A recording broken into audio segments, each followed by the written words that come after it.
Les chiffres ont toujours eu du sens pour moi d'une manière que les gens n'ont jamais eu. Pendant que les autres enfants lisaient des bandes dessinées, j'étudiais les manuels de comptabilité de mon père, fasciné par la danse élégante des débits et des crédits. À 12 ans, je pouvais repérer des erreurs dans des déclarations fiscales que même des comptables expérimentés manquaient. Mon père appelait cela mon super pouvoir. Mon frère aîné, Marcus, trouvait juste ça bizarre. La voilà encore plongé dans ses tableurs, se moquait-il chaque fois qu'il me surprenait en train de résoudre des exercices. Vis un peu, Émilie. Personne n'aime une calculatrice humaine. Mais cela m'était égal. Les chiffres étaient honnêtes d'une manière que les humains ne l'étaient pas. Ils n'avaient pas de préférence et ne cachaient pas leurs véritables intentions derrière de faux sourires. 2 plus 2 ferait toujours 4, peu importe combien on souhaiterait que ce soit autrement. Cette passion m'a mené à devenir comptable légiste, spécialisé dans les enquêtes pour fraude. Pendant que Marcus suivait les traces de notre père, reprenant son entreprise de construction florissante et la transformant en un empire de plusieurs millions, je bâtissais ma réputation avec méthode, une affaire à la fois. Mon travail n'était pas spectaculaire, mais il avait du sens. J'aidais des petites entreprises à récupérer des fonds volés, j'exposais des détournements de fonds et j'avais même contribué à faire tomber un réseau notoire de blanchiment d'argent. Mais rien de tout cela ne comptait aux yeux de ma famille. Lors de chaque réunion de famille, Marcus monopolisait la conversation avec des récits de ses dernières réussites commerciales, sous le regard fier de mes parents. Mon travail, lui, était relégué au second plan, à peine mentionné entre 2 discussions sur les nouveaux contrats et projets d'expansion de Marcus. « Alors, Émilie » disait ma mère d'un ton soigneusement neutre. « Tu fais toujours cette histoire d'audit ?» J'avais appris à sourire et hocher la tête, à accepter mon rôle de sœur moins brillante. Ça ne valait pas la peine d'expliquer que je venais d'aider à récupérer des millions de fonds de retraite volés ou que le FBI me consultait régulièrement sur des affaires complexes de fraude financière. À leurs yeux, je resterais toujours l'intruse, la fille qui avait choisi une voie étrange et peu prestigieuse au lieu de rejoindre l'entreprise familiale. Tout a basculé lors de la fête de départ à la retraite de mon père, au printemps dernier. La salle de bal du Grand Hôtel était bondée d'associés, d'amis et de membres de la famille, tous réunis pour célébrer les 30 ans de succès de Richard Anderson. Marcus, en tant que nouveau PDG, devait prononcer le discours principal. Je suis arrivée en avance, aidant maman avec les derniers préparatifs tout en essayant d'ignorer la manière dont elle s'affairait autour de la place de Marcus à la table d'honneur. Mon propre siège était relégué dans un coin, pratiquement caché derrière un énorme arrangement floral. Émilie, ma chérie, m'appela maman d'un ton teinté de cette désapprobation familière. Tu n'aurais pas pu porter quelque chose de plus festif ? C'est une célébration, pas une journée de travail. Je baissai les yeux sur mon tailleur gris anthracite, soigneusement choisi parce que je devais me rendre directement au tribunal après la fête pour un témoignage important. J'ai du travail après, maman. Elle poussa un soupir, ce soupir spécial réservé à mes nombreux échecs. Bien sûr que tu as du travail. Dieu nous préserve que tu prennes une journée de congé pour célébrer dignement la retraite de ton père. Avant que je ne puisse répondre, Marcus fit son entrée, attirant immédiatement l'attention dans son costume italien impeccablement taillé. « Maman, l'endroit est magnifique. » Il l'embrassa sur la joue avant de se tourner vers moi avec son sourire moqueur habituel. « Salut, petite sœur. » Toujours en mode contrôleur des comptes, à ce que je vois. Je forçai un sourire, me rappelant que c'était la journée de papa. « Bonjour, Marcus. Félicitations pour ton nouveau projet immobilier. » « Oh, tu es au courant de ça ?» Son étonnement semblait sincère. « Je ne pensais pas que tu suivais les vraies actualités économiques, trop occupé avec ton, comment tu appelles ça déjà ? L'analyse financière ? La comptabilité légale, corrigeai-je, bien qu'il sache parfaitement mon titre exact. Et oui, il m'arrive de lire la section économie. La fête suivit son cours, comme prévu. Papa fit un discours émouvant sur la construction de son entreprise à partir de rien. Maman versa les larmes appropriées. Puis vint le tour de Marcus de prendre le micro. Il commença plutôt bien, parlant de l'héritage de notre père et de l'avenir d'Anderson Construction. Mais après 3 coupes de champagne, il s'éloigna du script. « Vous savez, dit-il en titubant légèrement, papa nous a toujours appris que le succès vient du fait de prendre des risques, de voir grand. Certaines personnes, ses yeux trouvèrent les miens dans la foule, préfèrent jouer la sécurité. Rester dans des bureaux sombres, à compter l'argent des autres. Trop effrayés pour se salir les mains dans le vrai business. » Un murmure parcourut la salle. Le sourire de maman se figea tandis que papa se tortillait inconfortablement sur son siège. « Prenez ma sœur Émilie, par exemple, continua Marcus, ignorant le regard d'avertissement de papa.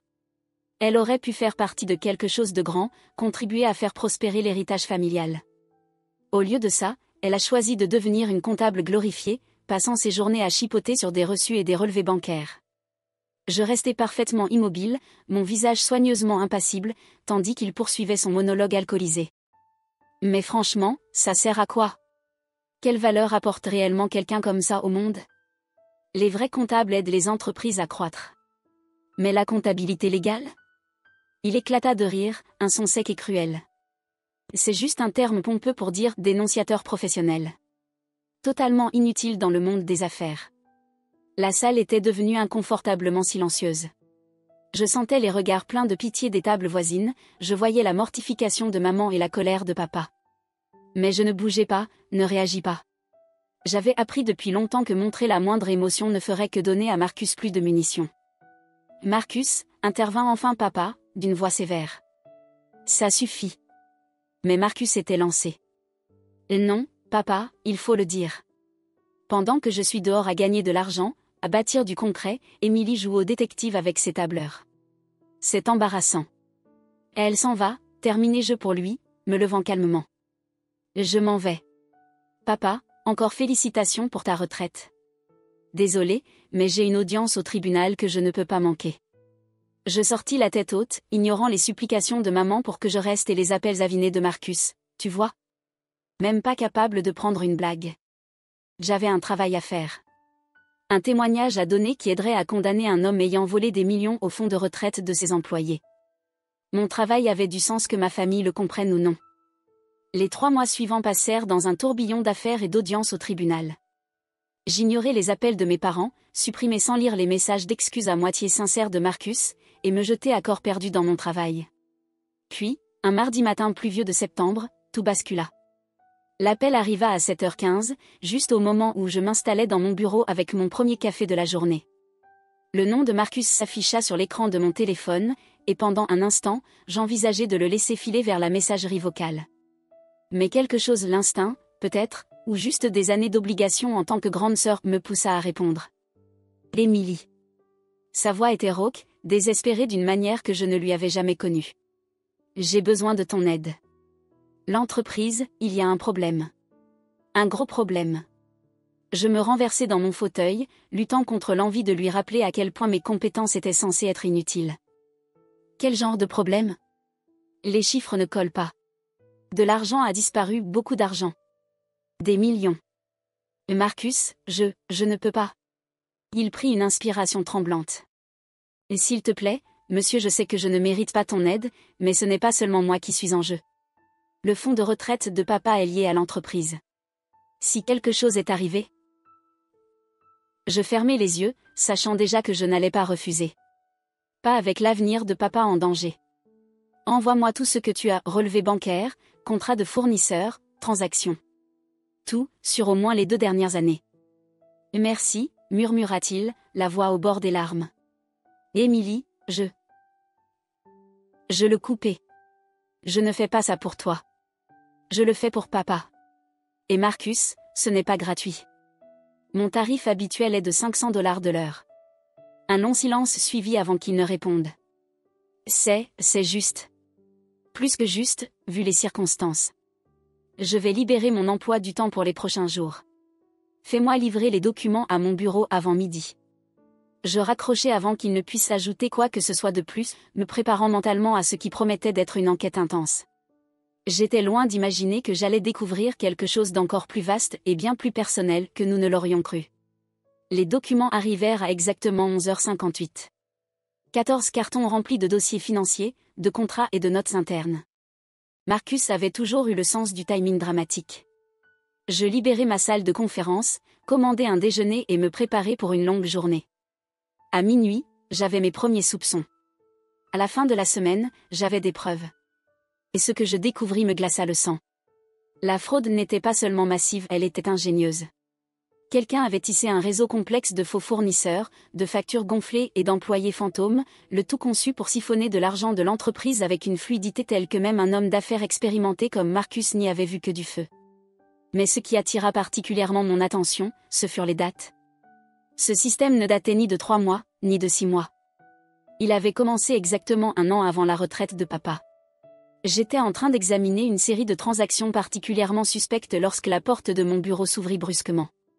Marcus se tenait là, l'air épuisé, son costume habituellement impeccable froissé et son col défait. « Alors » demanda-t-il en s'effondrant dans le fauteuil en face de moi. « Ça fait 5 jours, Émilie. Dis-moi que tu as trouvé quelque chose. » J'étudiai attentivement son visage. « J'ai trouvé beaucoup de choses, Marcus. La vraie question, c'est, jusqu'où veux-tu vraiment savoir ?» Il passa une main dans ses cheveux en bataille. « Qu'est-ce que ça veut dire ? » « Je veux tout savoir. C'est de mon entreprise qu'on parle. » « L'entreprise de papa, corrigeai-je doucement, observant sa réaction. Et du moins, jusqu'à l'année dernière. Quelque chose traversa son regard, de la culpabilité ? De la peur, avant qu'il ne se reprenne. D'accord. L'entreprise de papa, qu'il m'a confiée. Dis-moi juste ce que tu as trouvé. Je sortis ma tablette et affichai un tableau. Au cours des 18 derniers mois, environ 4,3 millions de dollars ont été détournés d'Anderson Construction via un réseau sophistiqué de sociétés écrans et de fausses factures. Marcus blêmit. 4 300 000 ? C'est impossible. Comment ai-je pu ne pas voir ça ? Parce que tout a été conçu pour passer inaperçu, expliquai-je en lui tournant l'écran. Regarde ces noms de fournisseurs: Summit Développement Solutions, Progressive Building Material, Elite Construction Resources. Ça sonne légitime, non ? Tout enregistré comme entreprise, tout avec des sites web professionnels et des adresses d'affaires. Il hocha lentement la tête. Je reconnais certains de ces noms. On fait affaire avec eux depuis exactement 1 an avant la retraite de papa, terminai-je. Un timing intéressant, tu ne trouves pas ? Marcus se pencha en avant. Qu'est-ce que tu insinues ? Je n'insinue encore rien. Je me contente d'énoncer des faits. Je fis défiler jusqu'à un autre document. Fait numéro 1, ces entreprises n'existent que sur le papier. Leurs adresses professionnelles sont des terrains vagues ou des bâtiments inexistants. Fait numéro 2, tous les paiements à ces entreprises transitent par une chaîne complexe de comptes bancaires avant d'atterrir sur un compte offshore aux îles Caïmans. Je fis apparaître un autre document. Fait numéro 3, l'autorisation de ces fournisseurs provient du bureau du PDG. Ton bureau, Marcus. Il se leva brusquement, le visage rouge. Attends une minute. Tu es en train de m'accuser de voler ma propre entreprise ? Non, répondis-je calmement. Je te dis que quelqu'un ayant un accès de haut niveau à Anderson Construction a méthodiquement vidé les comptes. Quelqu'un qui savait exactement quand papa comptait prendre sa retraite. Quelqu'un qui avait l'autorité d'approuver de nouveaux fournisseurs sans poser de questions. Marcus s'effondra dans sa chaise. C'est insensé. Je ne ferai jamais. Je le fixai droit dans les yeux. Il y a pire encore. Je sortis une épaisse pile de documents. Tu te souviens de Jennifer Chen ? Son visage resta impassible. Qui ? Ta directrice financière. Celle que tu as embauchée juste après que papa a annoncé ses plans de retraite. Celle dont les références étaient impeccables, dont les diplômes étaient exemplaires et qui, en réalité, n'existe pas. Quoi ? Jennifer Chen est un fantôme, Marcus. Ses diplômes sont des faux, ses références mènent à des téléphones jetables, et son numéro de sécurité sociale appartient à une femme décédée en 1984. Mais elle avait un accès total aux finances de l'entreprise, n'est-ce pas ? Elle pouvait approuver des fournisseurs, traiter des paiements, transférer de l'argent entre les comptes. Marcus tremblait maintenant, son visage livide. Arrête. S'il te plaît, arrête. Je dois expliquer. Je m'adossai, croisant les mains sur le bureau. Oui, je pense que tu dois. Ce qui suivit fut une confession qui me brisa le cœur non seulement pour l'entreprise ou pour papa, mais aussi pour mon frère lui-même. Ça a commencé petit, murmura-t-il en fixant ses mains. Juste quelques milliers ici et là. L'entreprise se portait bien et moi, j'avais des dettes. Des dettes de jeu. Je me suis dit que je les rembourserais avant que quiconque ne s'en rende compte. Mais les dettes ont grandi, devinai-je. Il hocha la tête, misérable. J'ai rencontré Jennifer, son vrai nom est Rebecca Walsh, dans un casino à Vegas. Elle m'a dit qu'elle pouvait m'aider à mettre en place un système pour détourner des fonds, juste le temps que je me remette à flot. Mais ensuite, elle a commencé à me faire chanter, menaçant de tout révéler si je ne la laissais pas prendre plus. Et tu l'as laissé faire, dis-je, la voix dure. Tu l'as laissé voler l'entreprise de papa, son fonds de retraite, pour couvrir tes propres crimes. Des larmes coulaient maintenant sur son visage. Je ne savais pas quoi faire. Si ça s'apprenait, ça tuerait papa. La honte, le scandale. Je pensais pouvoir arranger ça avant que quelqu'un ne le découvre. Je sortis mon téléphone et appuyai sur lecture. La voix de Jennifer non, Rebecca remplit la pièce, discutant des calendriers de paiement avec Marcus. Il releva brusquement la tête, les yeux écarquillés de panique. « Tu as enregistré nos réunions ?» « Non, répondis-je doucement. Le FBI l'a fait. Il surveille Rebecca Walsh depuis des mois. Elle a monté la même escroquerie dans 3 autres entreprises. Je travaille avec eux sur l'enquête depuis ton appel. » Marcus se leva d'un bond. « Tu m'as piégé ? Ton propre frère ? J'ai protégé l'entreprise, le corrigeai-je. J'ai protégé papa. Le FBI est prêt à te traiter comme une victime d'extorsion plutôt que comme un complice. Grâce à ces enregistrements, Rebecca et ses associés iront en prison. L'argent sur les comptes aux îles Caïmans a déjà été gelé et sera restitué à Anderson Construction. Et moi, murmura-t-il. Tu devras démissionner de ton poste de PDG. Il y aura des amendes, probablement du travail d'intérêt général, mais pas de peine de prison tant que tu coopères pleinement. Je me levai en rassemblant mes dossiers. Oh, et encore une chose, tu rembourseras chaque centime que tu as pris. Avec les intérêts. J'ai déjà établi un plan de remboursement. Il est assez strict, mais après tout, mes tarifs sont très raisonnables pour une comptable judiciaire inutile. La réunion avec nos parents le lendemain fut l'une des choses les plus difficiles que j'ai jamais faites. Maman pleura, papa explosa de colère, et Marcus resta assis là, l'air d'un écolier grondé pendant que j'exposais les faits et la résolution du problème. Mais lorsque j'eus fini d'expliquer comment j'avais travaillé avec le FBI pour sauver à la fois l'entreprise et Marcus d'une destruction totale, papa fit quelque chose qu'il n'avait jamais fait auparavant. Il se leva, contourna la table et me serra fort dans ses bras. « Ma fille brillante », murmura-t-il, la voix tremblante d'émotion.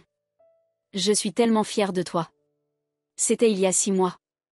Anderson Construction est désormais sur des bases solides, avec papa temporairement sorti de la retraite pour redresser la barre pendant que Marcus reçoit l'aide dont il a besoin pour son addiction au jeu. Maman soupire encore parfois à propos du scandale. Mais même elle a commencé à se vanter auprès de ses amis de sa fille, la chasseuse de fraude financière. Quant à Marcus, il est différent maintenant. Plus humble, certes, mais aussi plus sincère.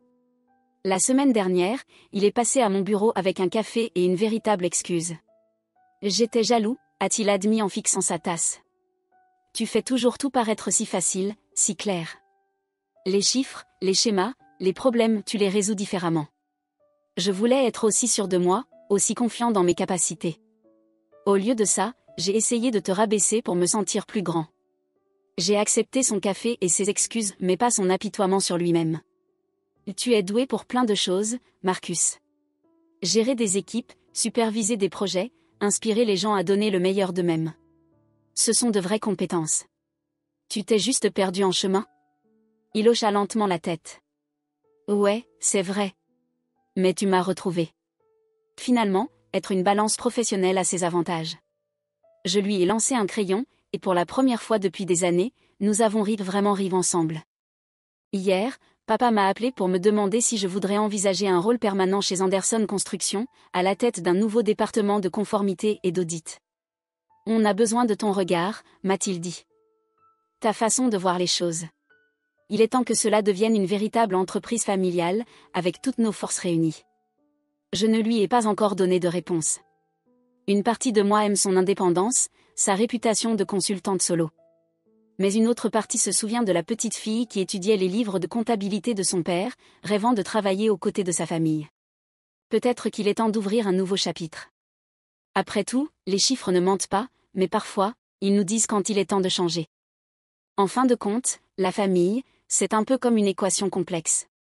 Il faut du temps pour ajuster toutes les variables, mais quand on finit par trouver la bonne solution, tout s'équilibre parfaitement.